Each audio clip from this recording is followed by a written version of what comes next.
اتنی قریب ہے کہ صرف سانس کھینچنے کی ضرورت ہے، اس سے زیادہ اور قریب کیا ہوگی؟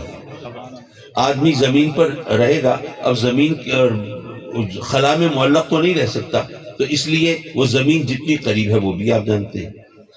یعنی جو بھی انسان کی ایسی ضرورتیں جن کے بغیر وہ زندہ نہیں رہ سکتا، وہ اللہ نے ان سے بہت قریب کی ہیں۔ اسی لیے بتایا کہ اے میرے بندو، تمہارا جسم بیمار ہو تو تم اپنے اس کے علاج معالجے کی فکر کر لیتے ہو، روح بیمار ہوگی تو تمہیں روحانی معالج کی ضرورت ہوگی۔ اب روحانی معالج اگر مدینے میں ہو اور تم دنیا کے کسی اور حصے میں ہو، پھر کیا کرو؟ تو میں تمہیں بتا دیتا ہوں، نبی دے دیتا ہوں، خوشخبری سنا دیتا ہوں کہ وہ جو روحانی معالج ہے وہ تم سے دور نہیں ہے۔ یہ احساس کی بات ہے، محسوس کرنے کی ضرورت ہے، وہ تمہاری جانوں سے زیادہ تم سے قریب ہے۔ النبی اولیٰ بالمومنین من انفسہم۔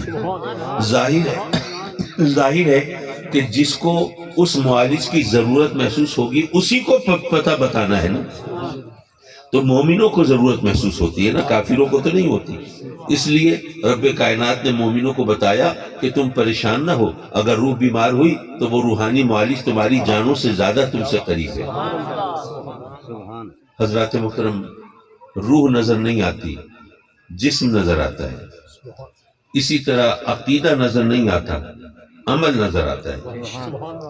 آدمی نماز پڑھ رہا ہو نظر آئے گا، حج کر رہا ہو، زکوٰۃ دے رہا ہو، جہاد کر رہا ہو، نظر آئے گا، لیکن اس کا عقیدہ کیا ہے؟ جو نہ کھڑا ہے نماز میں، ختم نبوت پر ایمان ہے یا نہیں ہے، یہ تو نظر نہیں آئے گا۔ آقا کریم صلی اللہ علیہ وسلم کا گستاخ تو نہیں ہے، یہ تو نظر نہیں آئے گا۔ ازواج مطہرات کی شان میں بکواس تو نہیں کرتا، یہ تو نظر نہیں آئے گا۔ عمل نظر آتا ہے، عقیدہ نظر نہیں آتا۔ اور جو نظر آتا ہے وہ کچھ نہیں، جو نظر نہیں آتا حقیقتاً سب کچھ وہی ہوتا ہے۔ روح نہ ہو تو جسم کیا ہے؟ حضرات مکرم، اسی طرح ذرا اس بات کو ذرا ایک اور گھیرے میں لے کے چلوں میں۔